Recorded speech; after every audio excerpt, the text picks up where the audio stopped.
What's up, everybody? Welcome into another episode of the Celtics Talk podcast here on the NBC Sports Boston podcast network. Abby Chin already screaming, which means the Celtics had a successful night on the parquet, evening this series at 2 games apiece with the Miami Heat, with a mollywhopping of Miami here at TD Garden. And Abby, Chris Forsberg, are you trying to maintain that you only have me on after wins? I mean, history suggests you are the good luck charm. Exactly. That's what the numbers say. So you were supposed to wear green every game until true. they lost. So they did. Though. They lost in Game 3. Yeah, but you weren't here. I mean, people don't know that. And I was wearing green. I was wearing my Rob Williams twist shirt for all of Game 3. Well, I refuse to believe this because Rob Williams always delivers victories, as he did tonight. Yeah, and I'm glad you wanted to start there, because that was my biggest takeaway, is Rob being back on the basketball court, and all of a sudden the Miami Heat starters have 18 total points and don't score for 7 minutes in the first quarter. Bam Adebayo doesn't even look at the rim with Rob Williams roaming around Why out would there. you? If I saw Rob, running the other way. What was your biggest takeaway besides how awesome Rob was? Derrick White stepping in for an injured Marcus Smart. Derrick spoke this morning and said he feels like he's been tentative. He knows he needs to go out there and be more aggressive. And then he said tonight, if I was going to go down, I was going to go down being aggressive. And that's exactly what he did. And the Celtics, he scored their first 7 points. They got out to an 18-1 start. And for as good as he was on offense, he was even better defensively. Ooh. So Derrick White is my All right, takeaway. well, setting the tone. Did you notice that new dad strength he had? Is that a thing? It is a real thing. What? Like I couldn't lift heavy boxes before we had children, and now I can. Yeah, I'm telling you, it's just a weird thing. I feel like you would be weaker because you're getting so much less sleep. No. So the thing is, you have to hold that baby and carry that baby everywhere. That baby weighs 8 pounds at this point. Abby, I don't. 10 pounds for an NBA player? It's science. You have a baby, and all of a sudden, within hours, you are stronger.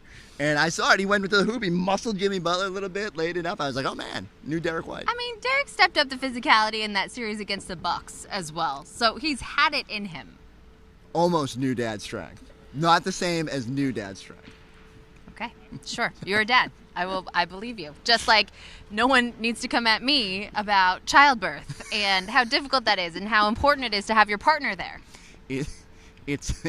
It's almost as difficult as scoring against Rob Williams. So, how are you feeling about the series right now? 2-2 I hate to look ahead, but there's not much to do with this game. Forsberg, no. How do you describe what is going on in this series right now? Don't. How are these games so wildly different from game to game? I mean, the Celtics say they just come out with a different sense of urgency. Mm-hmm. How do you not replicate that? How can you have such I'm enjoying this because performance. I can't find the words to describe it. This was me 24 hours ago when I had to get B-Rob to do the podcast because you weren't around, and I was just I wasn't even forming sentences. I was just yelling bits and phrases of. Well, that was through anger. This is just confusion. Well, yeah, but I think it comes from the same place because we watched the Boston Celtics tonight. We say, how can they be so impossibly bad for 2 quarters in the series and have put themselves in a position where it's still 2-2, whereas the other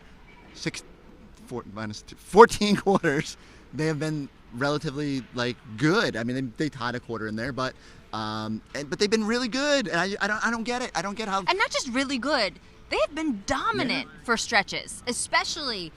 I mean, in this game tonight, there was no question after the first 12 minutes. Yeah, and that's why I have a hard time. I just did 2 segments on BST, and I was like, what are we talking about? Because here's the game story. Celtics were really good. They bottled up the Miami Heat starters. It was a 30-point game, and everyone was like, cool, can we get to game 5? That's all there is to it. And would I love to know how the Celtics can bottle that up and take it to Miami? And can I tell you unequivocally that they're not going to ever go back to what we saw in quarter 3 of game 1 and quarter 1 of game 3?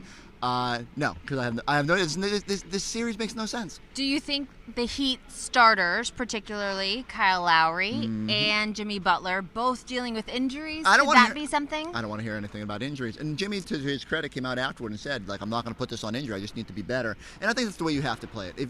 If you're on the court and you're trying to be out there, then you're good enough to play. And you do not get the excuse, which is why, if Marcus Smart had played tonight. I'm not trying to make an excuse. I'm trying to look for explanation. No, I know. And so, okay, so if you want to approach it from that, Is it a fair explanation? Maybe. But like they were on the injury report from the whole time of we'll warm up with the intent to play. There was no like questionable. There was no nothing about that.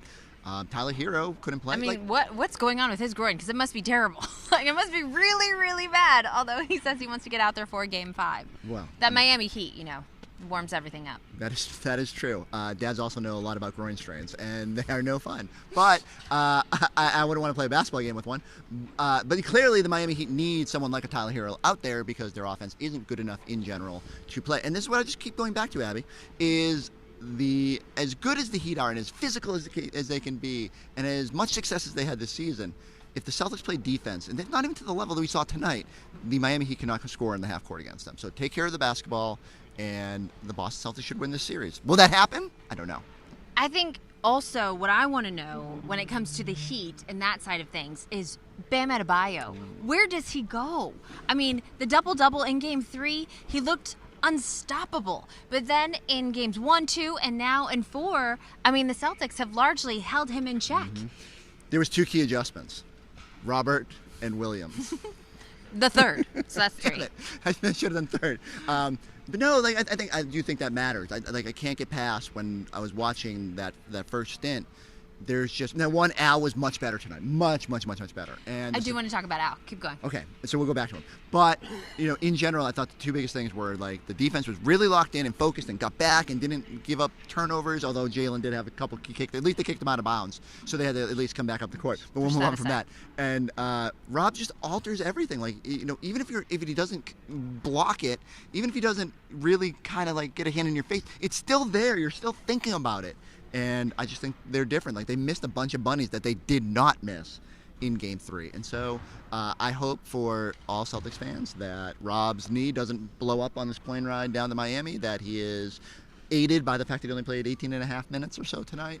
But we should shower Al Horford with some love, too, because he was not very good in Game 3 against Bam. But you said you want to gush about him tonight. I did see a stat, and I'm so sorry to not give credit out there. I do this all the time, so go ahead. Al Horford, the most playoff minutes played for a guy who has never made it to an NBA Finals. And I think what we've seen from Al in that Milwaukee Bucks series, for moments throughout this Heat series, is that he will not be denied. This is Al's opportunity. He understands at 35 years young that these chances don't come along very often, hardly at all, obviously, in his case. And so he is going to fight and claw and scratch to get himself and his team there. And it was so fun watching him tonight. I mean, when do we ever get to see Al straight up walk to the sidelines and get the crowd going? He was slapping hands with like the entire first row at some point. He was feeling it. Do you think he went in the locker room after Game 3 and was like, "You whippersnappers, like you need more focus." Like more like me, and I know he's old. He's not calling them whippersnappers. I will tell you though, the Celtics in their post-game lifts, you can tell when Al gets to pick the playlist. It's all songs that we know. It's like Jodeci, like very classic R&B and hip hop. I mean, it's awesome, but you know that was not Jason Tatum's pick. Next time we get a one-on-one with Al, remind me. We need to ask that question. True. I want to know like what his go-to jam is. Like, was he out here? Did you want to guess how old DJ Kool was when he was on the floor tonight? No. I don't want to. Do you know? I do. How old? 64. Oof. I think there must be a misprint on his Wikipedia page. I feel young. I like it. I know. Let's do that. Let's do more of this. Way to throw DJ Kool under the bus there. Sorry, but, DJ. But you think about it. He's doing all right. Early 90s, and it's 30 years ago. So, well, luckily we never get old. So only he has to deal with it. Any final thoughts? How you feel? Again, how are you feeling as this series shifts to Miami? Me on the roller coaster. I'm riding high. Let's don't want to jinx anything. Fire up the duck boats. Let's go. All right. Well, how are you feeling? I'm feeling really good. Like I said, I've never wavered. As much as it's been maddening. You've never wavered? When did I waver? Is that true? Yeah. You weren't here for Game 3, so you saw I didn't waver. I was frustrated because they played like idiots, but like I never wavered. Oh no, I Celtics don't know that. I said Celtics in 6. They could go 7, but I just think the Celtics are decidedly the better team. And I don't disagree. Yeah, and that's on paper they are. That's just where we're at. So brace yourself because we're gonna have to bring some energy after Game 5 down there. I'm gonna call to the bullpen right now because I need to get Heat perspective. Friedell, bring it in. We need a righty. Or are you lefty? Ooh, righty. So Abby's gonna step aside. I'm gonna bring in ESPN's Nick Friedell. We've never had a line change on the podcast. I also need to get my stuff, so I'm I just want Abby to keep boxing out Forsberg for the rest of this series. I want to make sure that continues to happen. What was funny is people were like, I talk about dad strength at the start of this episode. And then Abby almost put me on my butt on that box out. So Forsberg needs to get in the weight room in the offseason, much like the Miami Heat, whose offseason could be coming soon. Nick, what's going on with the team you cover? They had a really off night, but what was pretty impressive, Mr. Forsberg, was there was no panic from them at all. Mm-hmm. Jimmy Butler and Kyle Lowry got up there, and they were like, we lost. We'll get it together. Is that the right response to have, though? I'm all for even keel. I mean, I've got to deal with Abby, the roller coaster over here. So, I understand the Brad Stevens mentality of these things. But wouldn't you want them to be a little bit like, man, we got embarrassed, then we embarrassed them, but we just got embarrassed. When you get your ass kicked that bad, I think that is a pretty solid response to have. Fair. And this is a team that has such strong belief in itself, no matter what is happening on the floor day after day, that it didn't surprise me. And what was really intriguing, Chris, is you're listening to them and you're like, well, they believe it. True. But can they actually do it when Jimmy's knee is bothering him, when Tyler Hero and that groin strain continues to be an issue? And I can tell you, having been around Jimmy since he came in the league, he said after the game, I'm good, it wasn't an excuse. Right. I'm not worried about it. Historically, when Jimmy says he's not worried about something, he's worried about it? That means that it's on his mind a little bit. Interesting. So I'm very interested to see how he comes out in Game 5 because I think we'd all agree, anybody who watched that game, he just didn't look like himself. Right. That knee was bugging him. So a couple more days of treatment, we'll see what happens. But Eric Spoelstra was almost defiant in saying, what they did to us, we can do to them. And they believe it, but can it actually happen in Miami on Wednesday night? And as bullish as I am on the Celtics, and I don't mean to throw all this Heat shade, I just think the Celtics, it's hard for me to just watch them in the last few rounds of the playoffs and not be just think that if they force them into the half court, the Heat struggle to score against them, and but they can ramp up the physicality, they can play defense, they can make the Celtics uncomfortable. So I can't just outwardly say nothing in this series has made sense. There's been a lot of lopsided games. So I just tried to ask Abby, and we have no idea, so I'm hoping you do. What happens from here? I picked the Celtics in 7. That was my response. I said, I have not wavered. I'm holding to that. Okay. I'm holding that the Celtics just have too much talent top to bottom, and Jason Tatum can still absolutely carry this team across the finish line. We saw the difference, Chris, with Robert Williams back on the floor. And Bam just does not look like the same player when he is down there. Marcus Smart's absence is huge. I don't think anybody believes Marcus is going to miss 2 games in a row, but you never know.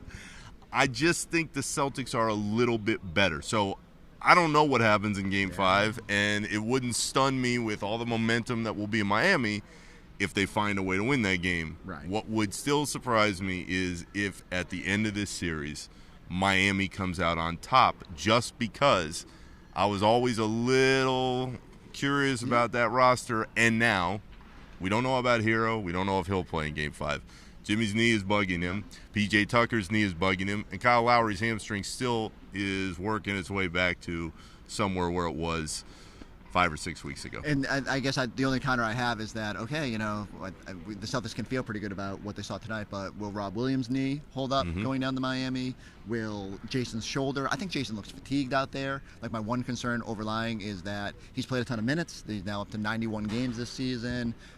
800 more minutes than the next closest Heat player in Tyler Hero. I think that adds up. It's 20 extra games if you do 40 minutes a game. So he's got to he's short on his threes right now. It's clear he doesn't quite have the legs. You think about Al, he's up there in age. But, again, these are the wild cards we just can't plan for. I just know I need another game because I thought I would learn. Every game we play in the series, I say, we're going to learn something about this. We're going to have a good grasp on the series after tonight.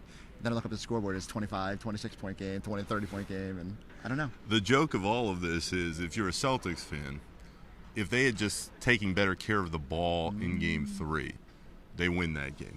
They were throwing that ball all over the place, and they got in too big of a hole early and couldn't climb out. In Game 1, aside from the third quarter, the Celtics dominated. It's just that they got completely overworked and overwhelmed.